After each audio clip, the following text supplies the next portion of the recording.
October 25, 1944. 6:47 a.m. The Philippine Sea off the island of Samar. A Japanese shell the size of a Volkswagen Beetle screams through the dawn air at 2,600 feet per second and obliterates the bridge of USS Johnston in a single blinding white flash. Steel melts. Flesh vaporizes. Blood sprays across the shattered deck plates.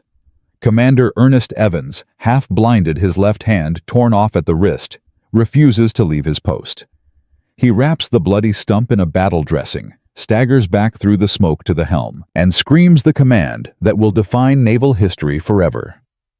Full speed ahead, directly into the guns of the battleship Yamato.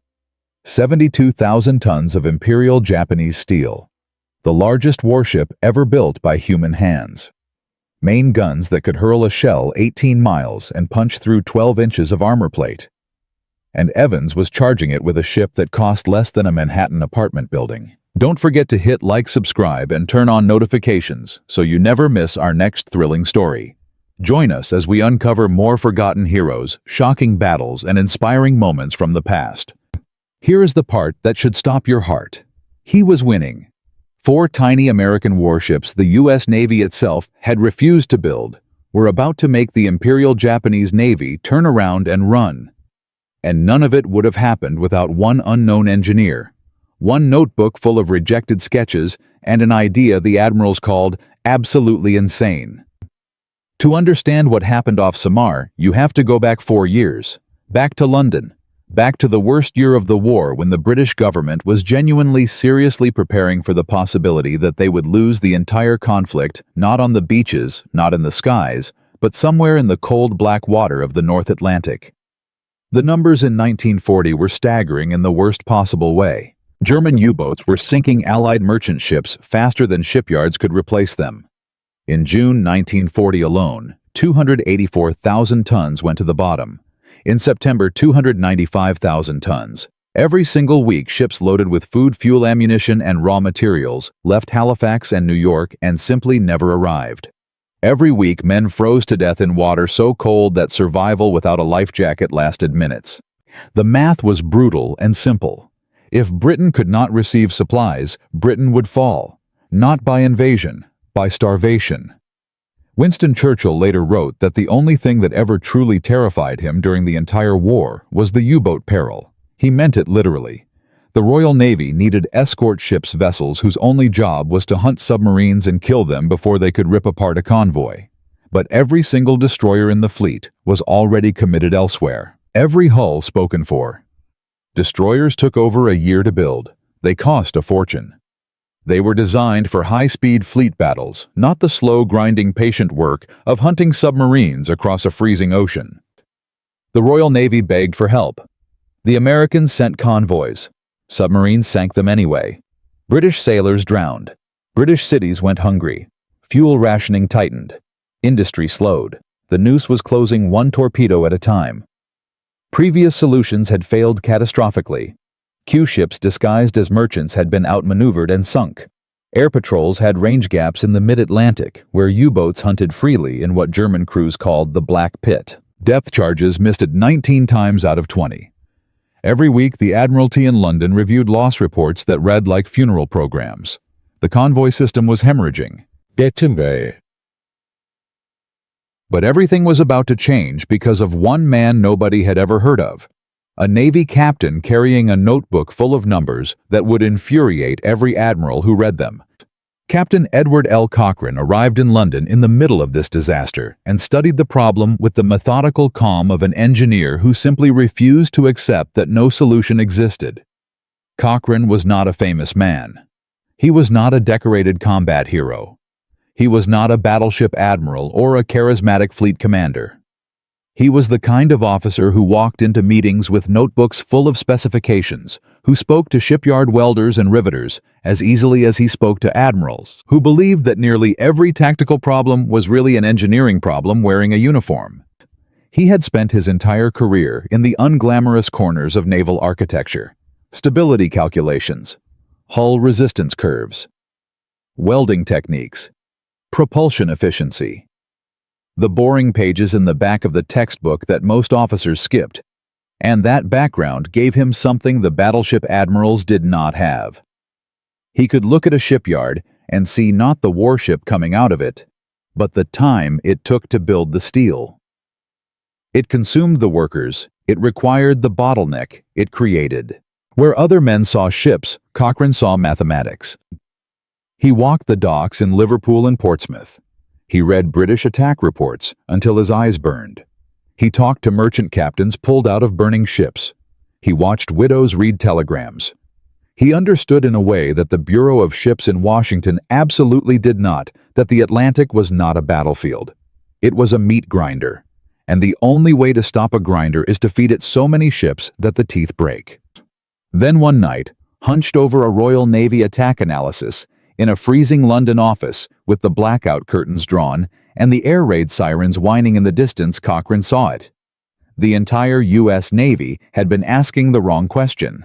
They kept asking, how do we build better destroyers? The right question was, how do we build enough escorts? Different problem, different answer, and the answer he wrote down that night was going to get him laughed out of the Pentagon. His proposal was on paper absolutely insane. Cochrane recommended that the United States design and build a completely new class of warship specifically for anti-submarine escort. Smaller than destroyers, slower than destroyers, cheaper than destroyers, thinner armor, fewer guns, fewer torpedo tubes, smaller crew. On every specification sheet the Navy used to rate warships, this new vessel would be inferior in every category, and that he argued was exactly the point. Think of it this way. Imagine a firehouse with one Ferrari. The Ferrari is fast, beautiful, expensive, but the city has 50 fires burning at once. What you actually need is not a better Ferrari. You need 50 pickup trucks with water pumps in the back. Ugly, cheap, slow, unglamorous. But there are 50 of them, and the fires go out. Cochrane was proposing 50 pickup trucks in a Navy that worshipped Ferraris. The math was devastating. A fleet destroyer cost about $6 million and took 12 months or more to build from keel to commission. Cochrane's proposed escort would cost between $1.5 and $3.5 million and could be completed in 20 weeks. For the price of one proper destroyer, American yards could produce 3 escorts. And unlike destroyers which required specialized shipyards with generations of experience, these cheap escorts could be built by yards that had never made a warship in their lives. Bakeries, barn builders, farm equipment factories, anyone who could weld a straight seam. Dumb. The Bureau of Ships read his proposal and rejected it with what they clearly believed was crushing logic. Standard fleet destroyers, they argued, could handle any escort mission.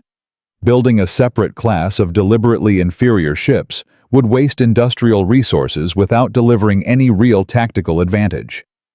The Chief of Naval Operations agreed. Navy leadership was unified.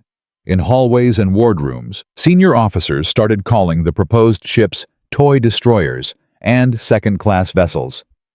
America, they insisted, needed real ships, real firepower, real capability.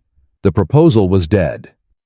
They did not know that this one decision would cost thousands of lives before reality forced them to reverse it. And they did not know that Cochrane was not finished. And the proposal stayed dead for exactly as long as it took the British to formally ask. Because Britain was drowning, literally drowning, and desperate men have leverage that bureaucrats do not. On June 23, 1941, the British Supply Council submitted a formal request for destroyer escorts. It was not a diplomatic suggestion. It was a cry from an ally that was watching its ships, its sailors, and its civilization slowly disappear into the Black Atlantic. On August 15, 1941, President Franklin Roosevelt personally authorized production of 50 destroyer escorts for Britain, overruling his own naval leadership. The admirals had lost. Not because anyone convinced them they were wrong, because the dying in the Atlantic had become louder than their objections. But the real test was still ahead. Would these ships actually work? The answer came in secret. In 1942, the first experimental destroyer escort was laid down at Mare Island Navy Yard in California. The keel went down in water that no admiral wanted to watch.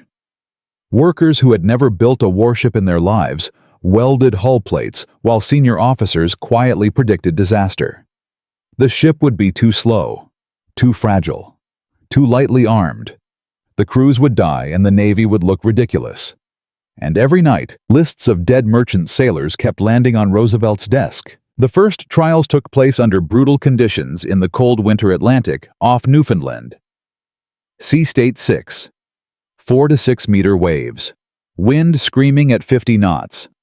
Fleet observers stood on the bridges of accompanying cruisers expecting to watch these toy destroyers founder, broach, or capsize.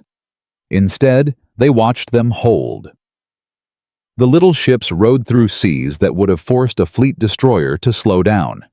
Not comfortable, not luxurious, but absolutely, stubbornly operational. Then came the first real contact. A genuine German U-boat attempting to transit the evaluation area. Not a drill, not a simulation. A real Kriegsmarine submarine carrying real torpedoes and 50 real German submariners. The lead destroyer escort, USS Frost, held the sonar contact as the U-boat dove. Her captain executed the attack run with a precision that observers later described as textbook perfect. Then came the silence. 40 seconds of absolutely nothing, while the observers on the carrier bridge held their breath and the skeptics prepared their satisfied smiles. Then the water exploded. Contact detonation. Then a second. Then the sound every anti-submarine sailor knew meant a confirmed kill. The deep, rolling gut-level concussion of a pressure hull collapsing at depth. A sound nothing else in the ocean makes. Unmistakable. Final. 50 German sailors crushed to death in absolute blackness, hundreds of feet under the surface. The lead observer from Atlantic Fleet staff said nothing for 10 full seconds. Then he asked one quiet question. How long from first sonar contact to fired pattern? 4 minutes 17 seconds. Fleet destroyers averaged 8 to 12 minutes. The cheap toy had just cut the anti-submarine attack cycle in half. The admirals who had laughed 6 months earlier had no laughter left. But this was only the very beginning. The initial deployment into convoy service in the North Atlantic changed the numbers of the war in a way that still astonishes historians. In March 1941, German U-boats had sunk 243,000 tons of Allied shipping in a single month. By mid-1943, as American destroyer escorts entered service in swarms, monthly U-boat kills started climbing from a trickle to a flood. German submarine losses tripled. Admiral Karl Dönitz, commander of the U-boat fleet, and later the man who briefly succeeded Hitler, privately told his staff that the war in the Atlantic was now mathematically unwinnable for Germany. Young German submarine crews, who had once sung drinking songs about the happy time of easy kills, now boarded their boats, knowing that roughly 3 out of 4 of them would never see Germany again. Convoys began reaching Britain almost intact. Ports that had been hemorrhaging ships now saw full warehouses. Bread reappeared in shops. Fuel flowed to RAF airfields. The strangling noose Churchill had feared above all else was being cut one U-boat at a time by the ships American admirals had called toy destroyers. By the end of 1943, the tide of the Battle of the Atlantic had turned completely, and the inferior ships were responsible. But the story was only just starting. Because on the other side of the world, in a completely different ocean, against a completely different enemy, these same despised little ships were about to face something far worse than U-boats. Not submarines hiding in the dark, but battleships.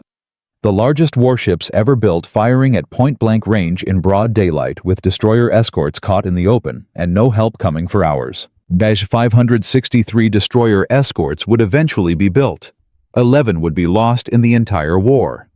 One of them would score 6 confirmed submarine kills in just 12 days, a record that has never been matched in the history of naval warfare. Another would capture a working German Enigma machine through a boarding action that belongs in a movie. And 4 of them off the island of Samar on October 25, 1944, would do something that every naval strategist since has called impossible. They would attack the most powerful surface fleet Japan ever assembled, including Yamato herself, and force it to turn around and run, But in Part 2, we will see the weapon that made it all possible. A British invention so strange that American sailors distrusted it at first, because when it missed, it made no sound at all. No explosion, no splash, nothing. Just silence. And silence, it turned out, was the most terrifying sound a German U-boat captain could ever hear. We will meet the 26-year-old reservist who became so obsessed with this weapon that his own shipmates thought he had lost his mind. We will watch him drill his crew past the point of exhaustion, past the point of reason, past every definition of enough. And then we will watch him and his crew accomplish something that reshaped naval warfare forever. Stay with us, because the admirals had already been wrong once. They were about to be wrong again. And this time, the price of being wrong would be paid in Japanese submarines sinking one after another into the black, crushing depths of the Pacific. In Part 1, we met a quiet Navy captain named Edward Cochrane, whose insane idea for cheap escort ships was rejected by every admiral in Washington, then reversed by a desperate Britain, then proven in the freezing North Atlantic by a ship the Bureau of Ships never wanted built. Destroyer escorts were real. They were in the water. They were killing U-boats. But convincing the United States Navy to put a brand new weapon on those ships, a weapon so strange that sailors thought it was broken when it worked perfectly, was an entirely different war. Here is the statistic that should stop your heart. Before this weapon arrived, American and British escorts attacked German submarines 60 times to score one confirmed kill, 60 to 1. Every miss meant another night of torpedoes ripping into merchant ships. Another morning of burning oil slicks. Another list of drowned men delivered to Roosevelt's desk. And this is exactly where everything was about to get worse. The problem was called the depth charge. For 2 years, it had been killing submarines and Allied sailors in almost equal numbers. The concept sounded simple. Heavy metal drums, packed with explosives, rolled off the stern set to blow at a preset depth. But the weapon had a fatal flaw built into it. To drop depth charges, the escort had to steam directly over the submarine, and the instant the ship passed over sonar contact, died. The hull blocked the signal. The propellers drowned out the echo. For 10 critical seconds, the hunter was completely blind. German U-boat captains, experienced men who had studied the tactic at submarine school in Kiel, knew exactly what to do in those 10 seconds. Change depth. Change course. Go silent. By the time the escort circled back and reacquired the submarine, was gone. Miss. Miss. Miss. Miss. 59 times in a row. Inside the Bureau of Ordnance in Washington, senior officers looked at these numbers and insisted the problem was crew training, not the weapon. Rear Admiral Morton Deo, commander of Atlantic destroyer forces, was the loudest voice in the room. 20 years on destroyers, chest full of ribbons. The kind of professional who treated every new idea as a personal insult to the old one. In a conference room in October 1943, Commander James Shelton stood in front of Deo and made the case for a British forward-firing weapon called Hedgehog. He had the numbers, he had the trial reports, he had the kill rates in black and white. Deo listened for exactly 3 minutes before cutting him off. Commander Deo said quietly, "Our destroyers have sunk submarines for 2 years with depth charges. The weapon works. The problem is the men." Shelton replied, "Sir, with respect, the numbers say the opposite." Deo stared at him for a long moment. "The numbers say you want to put a British toy on American ships. My answer is no." The meeting ended. Shelton was reminded in the polite language, bureaucracies reserved for career threats, that continued advocacy could affect his fitness report. Translation: shut up, or your career ends. That same week, German U-boats sank 38 more Allied merchant ships in the North Atlantic. 414 sailors dead in 7 days. The clock was running out on both Shelton and the men drowning in the convoys he was fighting to save. But Shelton had one name left in his notebook. One officer who might actually listen. Captain Daniel V. Gallery was the last person anyone would have predicted as an ally. He was an aviator. Carrier pilots and destroyer officers lived in different worlds, argued different doctrines, and almost never agreed on anything. But Gallery had one quality the surface admirals lacked. He commanded escort carrier groups in the Atlantic. He worked with destroyer escorts every day. He watched them hunt submarines while everyone in Washington was arguing about them in carpeted conference rooms. Shelton found Gallery in a Boston hotel room in November 1943 and laid out the Hedgehog problem for 2 hours. The British weapon, the contact fuse, the silence on a miss, the way senior admirals were killing the program politically while German submarines were killing American sailors. Gallery listened without interrupting. Then he said one sentence. "You need a demonstration nobody can argue with." He was exactly right. Paperwork could be ignored. Reports could be shelved. Memos could be buried in filing cabinets.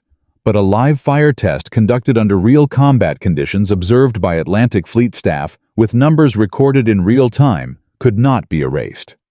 Gallery had the rank, the connections, and the permission to arrange it. He made the calls himself over the next 6 days. An operational evaluation was scheduled for December 1943 in the North Atlantic. 3 destroyer escorts, 1 escort carrier, senior staff observers in dress uniform. Winter conditions, no rehearsal. 1 shot. Shelton briefed the chosen ship captains personally the night before. He told them bluntly what was at stake. "If we fail," he said, "Hedgehog never goes on an American ship, and every convoy escort in the Pacific spends the rest of this war dropping depth charges that miss 59 times out of 60. One captain asked quietly, "And if we succeed?" Shelton looked at him. "Then we save the war." The next morning at 0400 in a freezing harbor with spray already coating the deck rails in solid ice, USS Frost cast off her lines and steamed into the Black Atlantic. Somewhere in that darkness, a real German U-boat was hunting. Test day broke with Beaufort, scale 6 conditions. 6-meter waves, horizontal sleet, winds screaming at 45 knots. The observer captain from Atlantic Fleet staff climbed onto the flag bridge of the escort carrier in a dress uniform that was soaked through within 5 minutes. He stood with the posture of a man fully expecting to write a disappointing report. The 3 destroyer escorts below him were already bouncing like corks in a storm drain. Any sensible admiral would have canceled the evaluation. Shelton had insisted on exactly these conditions. Because this was the Atlantic that U-boats actually hunted in. This was the ocean that actually killed. At 10:47 that morning, sonar operator Petty Officer Harold Doss aboard USS Frost picked up a contact. Bearing 270. Depth approximately 180 feet. Speed 4 knots. The sound signature was unmistakable. Not a whale. Not a wreck. A Type 7 German submarine running on battery trying to slip through the evaluation zone unseen. Not a drill. Not a simulation. A real Kriegsmarine U-boat, U-1062, carrying live torpedoes and 50 German sailors. Frost's captain ordered general quarters. The Hedgehog crew sprinted to their mount on the forward deck soaked through with freezing spray, working gloves already stiff with ice. 24 projectiles locked into place. Each one 65 pounds. Each one armed with a contact fuse. Each one carrying 35 pounds of Torpex explosive. Frost closed the range. 800 yards. The observer captain watched through binoculars, jaw tight. 600 yards. Doss held the sonar contact through a course change. Below the waves, U-1062's captain heard the pinging intensify and ordered a hard, evasive turn. Doss did not lose him. 400 yards. Frost's captain called the firing solution. Fire pattern. 24 projectiles launched into the gray air in a curving arc, splashed into the sea 200 yards ahead of the ship, and vanished. Then came the silence. 10 seconds. 20. 30. The observer's jaw tightened. A depth charge run would have given him something by now. Explosions, concussions, noise. Hedgehog gave him nothing. Just gray waves and the sound of his own breathing. He was already mentally drafting the failure report. Then, At 38 seconds, the water exploded. A sharp metallic crack followed by a deeper, longer detonation. Then a second hit. Then the sound every anti-submarine sailor in the world would recognize instantly and never forget. A deep rolling, gut-level concussion rising up from 200 feet down. The sound of a pressure hull folding inward. Steel collapsing on 50 men in absolute blackness. U-1062 gone. The observer lowered his binoculars slowly. For 10 full seconds, he said absolutely nothing. Then he turned to his aide and asked one question. How long from initial sonar contact to fired pattern? The answer came back. 4 minutes and 17 seconds. The standard for depth-charge destroyers under the same conditions was 8 to 12 minutes. Hedgehog had just cut the attack cycle in half. On the first contact, against a real U-boat, in Beaufort 6. The evaluation report that reached Admiral King's office 2 weeks later contained a single comparison that ended the argument forever. Depth charges. 1 kill per 60 attacks. Hedgehog. 1 kill per 5 to 6 attacks. A tenfold improvement. But getting the weapon built was one thing. Getting the Navy to actually use it was about to become a whole new war. Within 30 days, orders went out to install Hedgehog on every destroyer escort leaving American yards. Production was accelerated threefold. Training schools in Key West and San Diego started running 24-hour shifts, but resistance was instant and ferocious. Old destroyer captains refused to attend briefings. Some filed formal objections calling the weapon a British trinket unsuited to real combat. One Pacific Squadron commander wrote that Hedgehog would clutter the forecastle. Shelton flew to Pearl Harbor himself. For 3 months he moved from ship to ship, engine room to engine room, explaining the contact fuse to chief engineers who didn't want to listen. He drilled gun crews on loading sequences until their hands bled. He didn't sleep more than 4 hours a night for 11 straight weeks. Then the results arrived. USS Frederick C. Davis killed a U-boat in March 1944. USS Frost killed 2 more in April. By May, Royal Navy Captain-class frigates using American-built Hedgehog had sunk 11 German submarines in 7 weeks. German U-boat command in Lorient began receiving panicked reports from the few survivors who made it back to port. Attacks they couldn't hear, weapons they couldn't detect, submarines vanishing without any warning at all. Admiral Karl Dönitz ordered an emergency analysis. His scientists could not identify the new American weapon. They knew only that it was killing them systematically, but the real test was still ahead. Because while the Atlantic campaign was slowly tipping toward Allied victory, something far bigger was brewing in the Pacific. An American destroyer escort named USS England, commanded by a 26-year-old reservist named Lieutenant John Williamson, was about to accomplish something no warship in history had ever done. In just 12 days in May 1944, she would find and destroy 6 Japanese submarines in a killing spree, so staggering that Admiral Ernest King personally signaled her crew with a message that became legend. There will always be an England in the United States Navy. And Japan, watching an entire submarine scouting line disappear in under 2 weeks, would begin designing a counter-weapon of their own. In Part 3, we will watch Williamson turn Hedgehog into a weapon of almost supernatural lethality. We will meet the obsessed young officer who drilled his crew past the point of madness. And we will reach the moment Japanese intelligence finally cracked the pattern and prepared a trap designed to kill the hunters themselves. In Part 1, a quiet Navy captain named Edward Cochrane proposed cheap escort ships that admirals called insane, and watched Britain's desperation force them into production. In Part 2, Commander James Shelton and Captain Daniel Gallery forced the British Hedgehog weapon onto American hulls after one freezing Atlantic test that killed U-1062 in 4 minutes flat. Production tripled. Kill rates jumped tenfold. By May 1944, the little ships nobody wanted were the most lethal submarine killers on Earth. But now the enemy was listening. German Admiral Karl Dönitz had ordered an emergency analysis of the mystery weapon tearing his U-boats apart.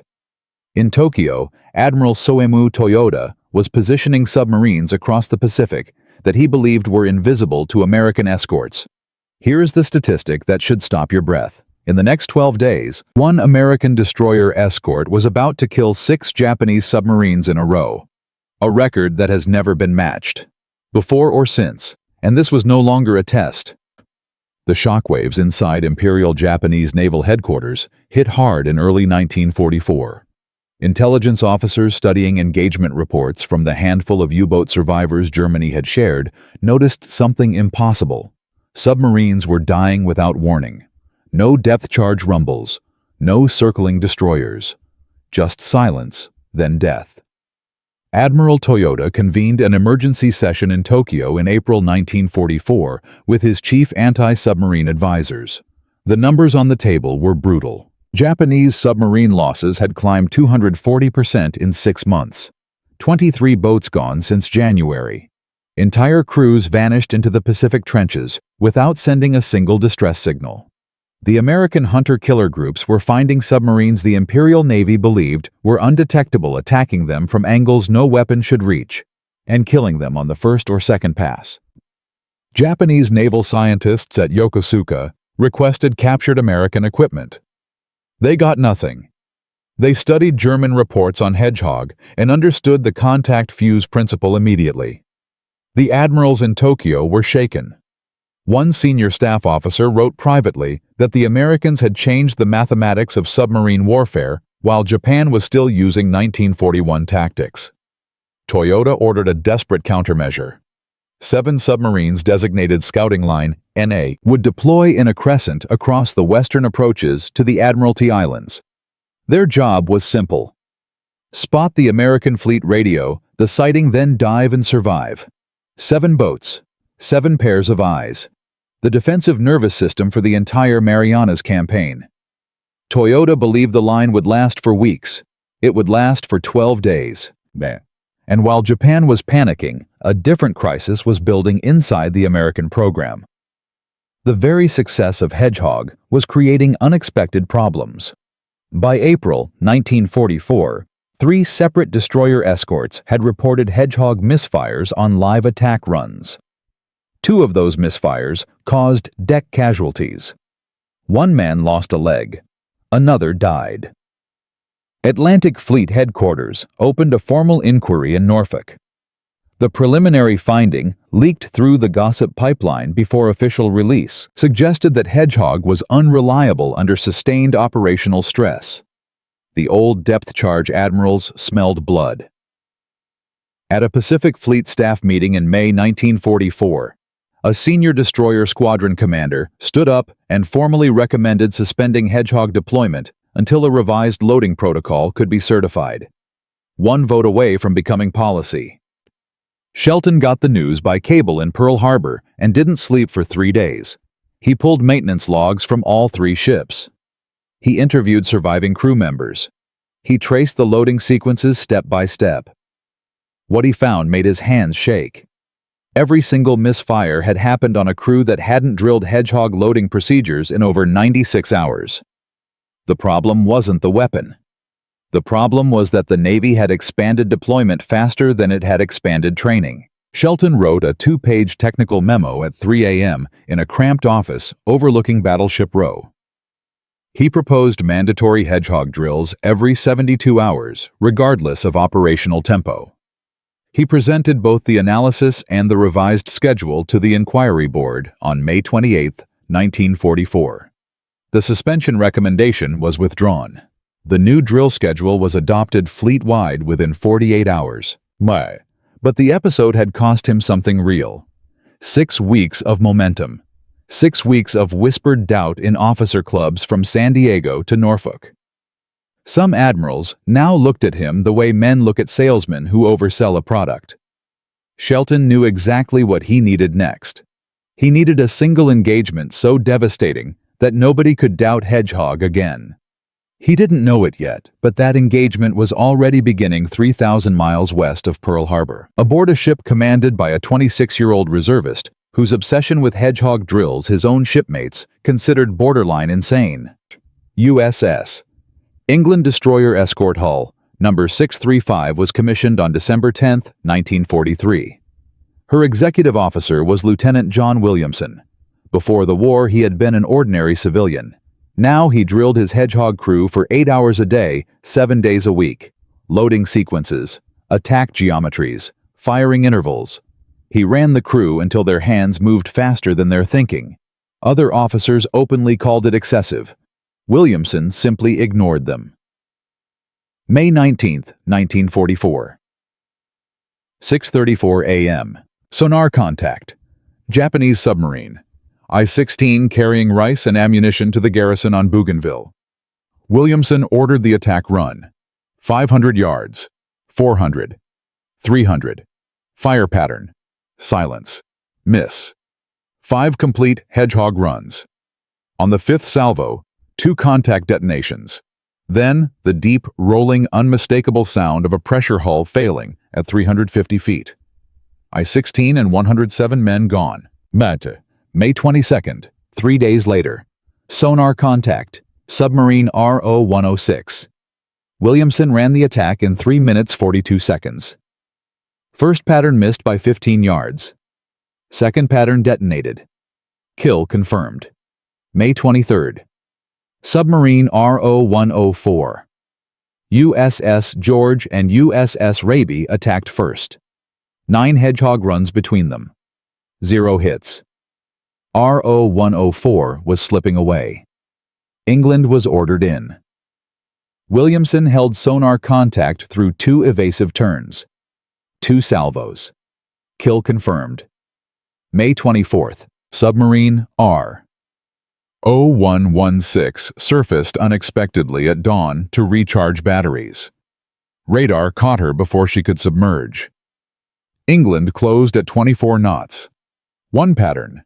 56 dead. May 26th. Submarine RO-108 tried to shadow the task group from 2,000 yards. Her periscope wake showed on radar. 1 pattern. The submarine broke in half. 5 submarines, 7 days. The task group commander, Commander Hamilton Haynes aboard George, sent a signal that became naval legend. How do you do it? Williamson didn't answer. He ordered another drill. May 31st, 1944. Task group encountered RO-105. This time, all 4 ships attacked. George fired. Raby fired. USS Spangler fired. 16 Hedgehog patterns from 3 warships. 16 misses. RO-105's captain was executing textbook evasive maneuvers, diving deep between attacks, changing course randomly. The Americans were burning through ammunition and daylight. Williamson waited. He watched the attack runs. He saw what the other ships were doing wrong. Their firing intervals were too slow. They were losing contact in the final 200 yards. He made his approach at sunset, held the contact, fired. 1 pattern, 1 kill. R-105 imploded at depth with all hands. 6 submarines in 12 days. A quarter of Admiral Toyoda's entire Marianas scouting line erased by 1 ship that cost $2 million and took 22 weeks to build. The signal Admiral Ernest King sent to England's crew that night became one of the most famous messages in U.S. Navy history. There will always be an England in the United States Navy. In Tokyo, Toyota received the casualty reports across 7 separate days. 7 boats silent, 7 crews gone, an entire intelligence line erased. The American invasion of the Marianas began exactly 3 weeks later, and Japanese commanders had almost no warning of the incoming fleet because their submarine eyes had been systematically torn out. The engagement that Shelton had prayed for was now documented, undeniable, public. No admiral anywhere in the United States Navy ever questioned Hedgehog again. The effect on the broader war was immediate and measurable. In the Atlantic Royal Navy, Captain-class frigates built on American destroyer escort hulls sank 34 German U-boats between June 1944 and May 1945. Admiral Donitz privately told Hitler in August 1944 that the U-boat war was already lost, though he continued operations for morale purposes. German submarine crews now boarded their boats, knowing the survival rate had dropped to roughly 1 in 4. In the Pacific, of the 174 submarines the Imperial Japanese Navy operated across the entire war, 128 were destroyed. The majority of those kills came in the final 18 months after destroyer escort doctrine had fully matured. Japanese anti-submarine doctrine collapsed completely. Captain Atsushi Oi, commanding the Grand Escort Command, wrote in his post-war assessment that Japan's convoy protection was structurally incapable of competing with American tactics from at least 1943 onward. Across the United States, war correspondents began writing about destroyer escorts for the first time. Newsreels showed them launching hedgehog patterns off the stern cameras. Roosevelt personally thanked the Brown shipbuilding workers in Houston by radio. Bethlehem Hingham in Massachusetts built 227 destroyer escorts, more than any other single yard in history. Production peaked at 1 completed warship per week. The cumulative statistics by war's end were staggering. 563 destroyer escorts built. Only 11 lost to enemy action. Ratio of ships built to ships lost better than 50 to 1. Admiral King authorized Hedgehog installation on frigates, patrol craft, and even some fleet destroyers. The weapon that had been called a British trinket was now the global standard. Shelton received the Legion of Merit in August 1944. Gallery commanded the task group that captured U-505 with its working Enigma machine off Cape Blanco in June 1944, a covert intelligence triumph that remained classified until 1945. Williamson received the Navy Cross.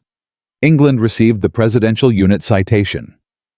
The admirals who had called these ships second-class vessels maintained a careful public silence for the rest of their careers. Some of them later claimed they had supported the program all along.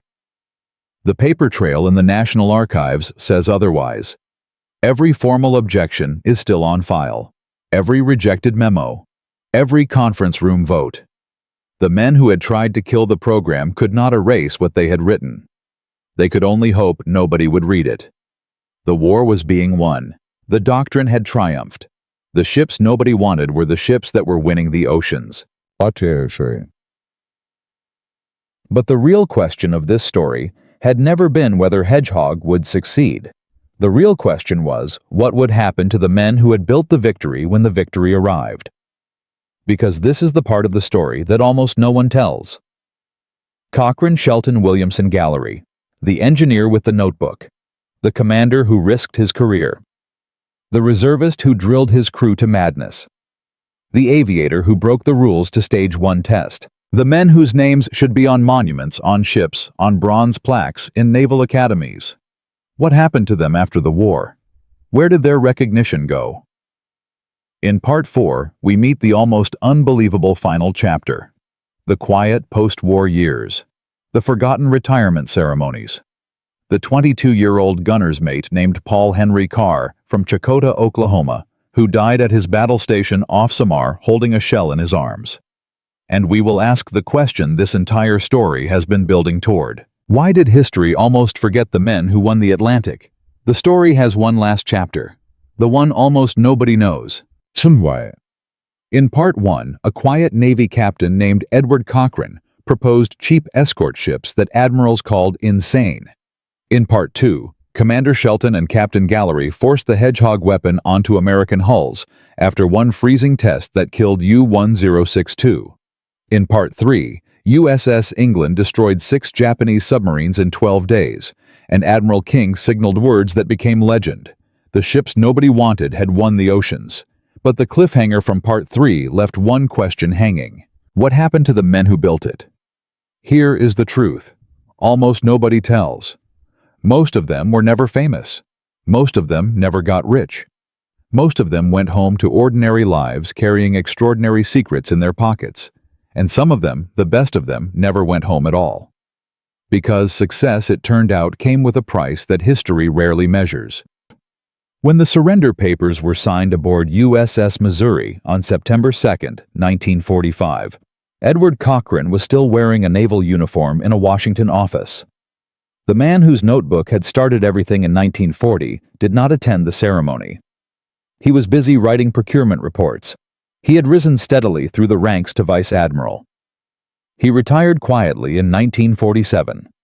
No parade, no bronze statue, no Naval Academy building named in his honor. His 1940 London recommendation still sits in the National Archives. It is not taught in any naval curriculum. Most officers who benefited from it have never heard his name. He died in 1959 in his sleep. A quiet man who had changed the outcome of two oceans and accepted that the admirals who had once laughed at him would not be the ones writing his eulogy. John Williamson, the 26-year-old reservist whose obsession with hedgehog drills had killed 6 Japanese submarines in 12 days, left the Navy in 1946. He was a reservist. The Navy was his wartime obligation, not his career. He returned to civilian life and did what millions of Americans did in 1946. He bought a house. He raised children. He worked a job. Somewhere in the United States for the next 4 decades, he lived an ordinary American life knowing that his training program had erased a quarter of the Imperial Japanese Navy's scouting line before the Marianas invasion. He did not give interviews. He did not write a memoir. USS England received her battle stars. Williamson received his Navy Cross.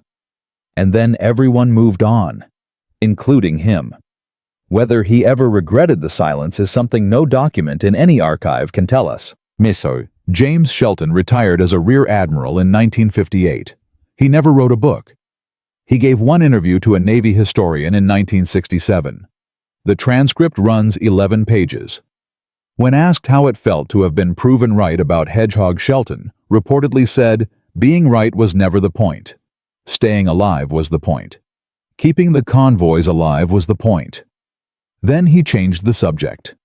Daniel Gallery became a Rear Admiral and wrote 3 books about naval warfare, all of which mention Hedgehog briefly and destroyer escorts with deep affection. He died in 1977. Of the 563 destroyer escorts the Navy built, most were scrapped, sold to foreign navies, or sunk as targets during the 1950s and 1960s. A handful were preserved. USS Slater is still afloat as a museum ship in Albany, New York. She is the last fully operational destroyer escort left on Earth. And then there was Paul Henry Carr, gunner's mate 3rd class, 22 years old, from Checotah, Oklahoma. Carr served aboard USS Samuel B. Roberts, a destroyer escort caught in the Battle off Samar on October 25, 1944. When a Japanese shell destroyed his gun mount, Carr was found by his crewmates, with his body torn open, still trying to hand-load the final 54-pound shell into a gun that could no longer fire. He died cradling that shell in his arms. He was awarded the Silver Star posthumously. In 1985, the United States Navy commissioned USS Carr, a guided missile frigate named in his honor. She served 18 years. When she was decommissioned in 2013, Carr's family attended. A bugler played taps over the water. The ship that bore his name slid quietly out of service, and a gunner's mate from Checotah, Oklahoma, who had refused to stop fighting when fighting was no longer physically possible, was finally remembered by name. But Carr's real legacy was never the ship. It was the 130,000 soldiers at Leyte Gulf who came home because 4 destroyer escorts refused to run. The technical legacy of what these men built outlasted every one of them. Hedgehog was not retired when the war ended. It was studied, refined, and deployed by navies across the world for the next 4 decades. The United States Navy carried forward-firing anti-submarine weapons derived from Hedgehog well into the 1970s. The Royal Navy used improved variants on frigates throughout the Cold War.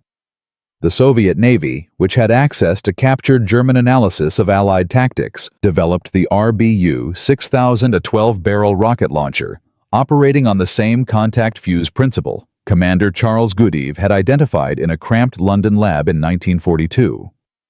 the weapon that American admirals had refused to install, became the global standard for anti-submarine warfare within 20 years of its first combat use.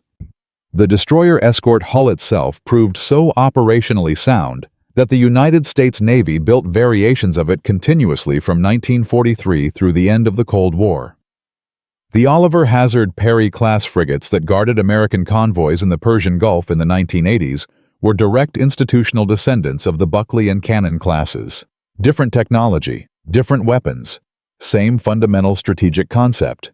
Fast, economical, convoy-capable escort vessels optimized for anti-submarine warfare rather than fleet engagements. The admirals who argued in 1941 that such ships represented an unacceptable compromise were still wrong 60 years later. Britain's Type 23 frigates, France's Lafayette class, Germany's Bremen class, Japan's own Asahi class destroyers. The descendants of a navy systematically destroyed by these ships now built variations of them. The argument disappeared because the destroyer escort had won it so completely that nobody debated it anymore. The cumulative numbers are almost impossible to absorb in a single sitting.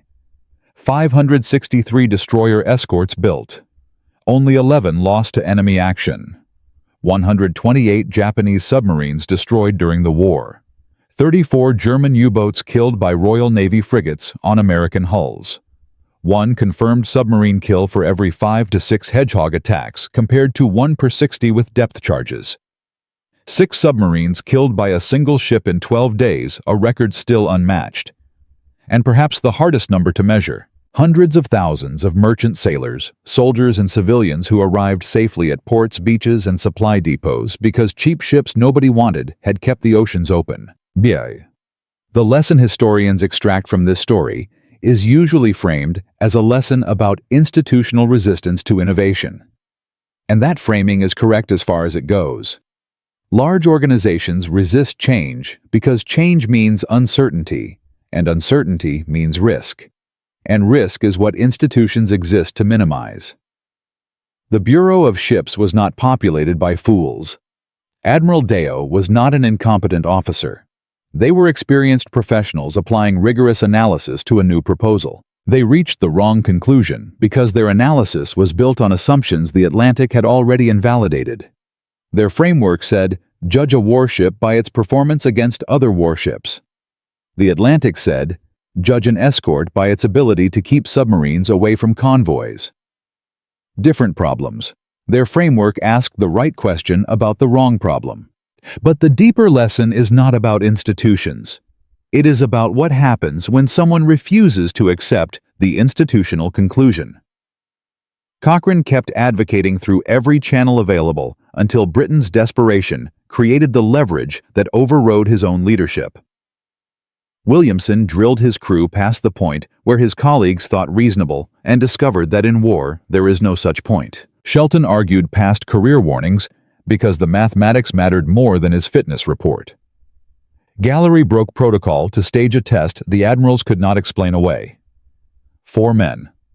Not geniuses. Not prodigies. Just persistent, specific, and right about one thing they refused to stop saying. This is the pattern history repeats in every generation. The radar technicians in 1939. The penicillin researchers. The codebreakers at Bletchley Park. The overlooked engineer who solves the unsolvable problem because nobody thought to stop her. There is one final detail that most accounts of this story leave out entirely. Japanese Naval General Staff documents declassified in the 1990s contain an extraordinary admission. Vice Admiral Takeo Kurita's decision to turn his fleet around off Samar on October 25, 1944, was not primarily caused by the aggressive tactics of Taffy 3. Those tactics were factors. The primary cause, according to post-war Japanese analysis, was a signals intelligence failure. Kurita's communications team intercepted American radio traffic during the engagement. The decoded fragments mentioned multiple carrier task groups converging on his position. Those references were in fact routine coordination messages between the escort carriers of Taffy 1, Taffy 2, and Taffy 3, small groups with no real offensive capability against a battleship fleet. but Kurita's decoders working under combat stress with incomplete cipher materials. Read them as Halsey's Third Fleet returning at high speed. Kurita withdrew because 4 destroyer escorts weighing less than 2,000 tons each had generated enough smoke torpedo runs and aggressive maneuvering that the entire Japanese intelligence picture collapsed. He could not tell what he was fighting. He could not reconcile the ferocity of the resistance with the size of the ships producing it. The ships the Navy did not want to build had made the most powerful surface fleet Japan ever assembled. Doubt its own reality. That is what second-class vessels accomplished on October 25, 1944. From a rejected proposal carried home from London in a single notebook, to the ships that saved Leyte Gulf, destroyed 128 Japanese submarines, and forced the Imperial Japanese Navy to turn around and run. 563 ships, 11 losses. Hundreds of thousands of lives saved across 2 oceans. An engineer nobody knew. A reservist who drilled his crew past the point of reason. A commander who risked his career in a Washington conference room. A gunner's mate from Oklahoma who died cradling a shell in his arms. They proved something history confirms repeatedly and institutions forget repeatedly. The difference between the weapon that wins and the weapon that gets approved is not always capability. It is sometimes just the willingness of one person to keep saying that the problem matters more than the objection. The admirals called them second-class vessels. History calls them the ships that won. Gente. If someone in your family served aboard a destroyer escort, or if you know a story like this one, where the right idea survived the wrong response, share it in the comments. Subscribe for more forgotten chapters of the war that almost nobody remembers. Because history is not written by the loudest voices in the conference room. It is written by the quiet men who kept showing up with notebooks, refusing to stop until the mathematics of survival proved them right.